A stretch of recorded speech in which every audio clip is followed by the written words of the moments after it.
The lilacs are a very important part of Mackinac Island. They are a cherished part of the history.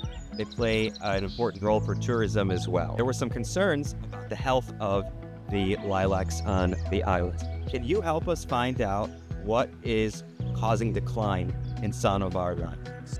Tourism Bureau recognized that MSU Extension has the expertise in horticulture and working with plants. One of the hypotheses was that there was an insect called the lilac borer that might have been contributing to weakening of the plants. We have the annual 10-day lilac festival that celebrates the lilacs and brings people in, but caring for them is a challenge. It takes time, it takes energy, it takes people, and it takes people to know what they're doing. The lilacs on Mackinac Island are old. A number of them are 100+ years old, and in some cases, they've never been pruned.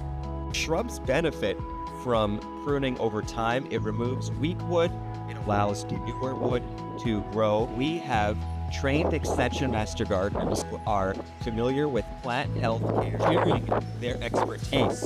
These folks coming in, these master gardeners and pruners coming in to volunteer their time, invaluable for Mackinac. I've got 2 pruning days and I have about 28 volunteers that will come to the island and actually prune all the lilacs. This project is actually just totally, and we have people coming from downstate, our master gardeners, and also help with the project. This was a novel piece of information that added about lilac borer in the area. Our work is successful because of the partners who we work with. Extension Master Gardeners involved, as well as the Tourism Bureau, were excellent to work with. They listened to our recommendations. They helped make sure this project went off for 2 years of sampling, and they enacted some of our recommendations, and we're still in communication when there are issues with their lilacs. You never know what a conversation is going to lead to. Sometimes you get to go to a place like this